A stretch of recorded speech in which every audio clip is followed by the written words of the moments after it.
Hello everyone, myself Dr. Hardik H. Joshi in Department of Pediatric Ayurveda in Dr. Subhash Ayurvedic and General Hospital. આજે આપણે સુવર્ણપ્રાશન વિશે માહિતી મેળવવાના છીએ. તો પ્રશ્ન એ થશે કે સુવર્ણપ્રાશન એટલે શું?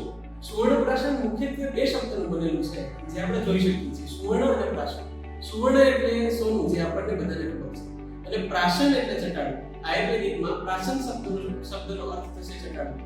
આયુર્વેદમાં અલગ અલગ પ્રકારના બાળકો માટેના સંસ્કારો આપેલા હોય છે, જેમાંનો એક સંસ્કાર છે પ્રાશન સંસ્કાર. કે સુવર્ણપ્રાશન શા માટે કરવું જોઈએ?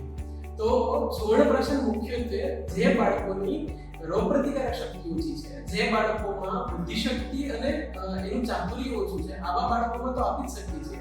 સાથે સાથે એવા બધા બાળકોમાં કે જેની બુદ્ધિશક્તિ વધારવી છે, જેની રોગપ્રતિકારક શક્તિ વધારવી છે, અને સાથે સાથે જેનો શારીરિક અને માનસિક વિકાસ વધારવો છે, આવા બાળકોમાં આપણે સુવર્ણપ્રાશન આપી શકીએ છીએ.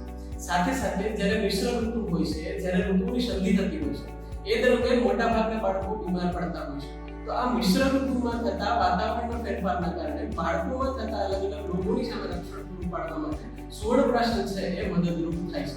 સુવર્ણપ્રાશન બનેલું છે એવું છે. સુવર્ણપ્રાશનમાં મુખ્યત્વે ત્રણ ઘટકો રહેલા હોય છે. એક તો સુવર્ણ એટલે કે સોનું, જે શુદ્ધ પ્રકારનું સોનું વાપરવામાં આવે છે. બીજી વસ્તુ છે અલગ અલગ પ્રકારના આયુર્વેદિક ઘી, અને ત્રીજું છે એમાં શુદ્ધ મધ. આ ત્રણેય વસ્તુઓ ભેગી કરીને સુવર્ણપ્રાશન બનાવવામાં આવતું હોય છે. આ સુવર્ણપ્રાશન છે કોને આપવું જોઈએ?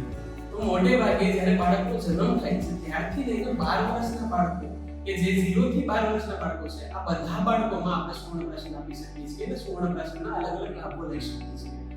આવી જ રીતનું સુવર્ણપ્રાશન દર પુષ્ય નક્ષત્રમાં અમે પણ doctor Subhash Ayurvedic and general હોસ્પિટલમાં આપીએ છીએ. અને આ કેમ્પમાં અમારી અપીલ છે કે તમે તમારા બાળકોને લઈને જરૂરથી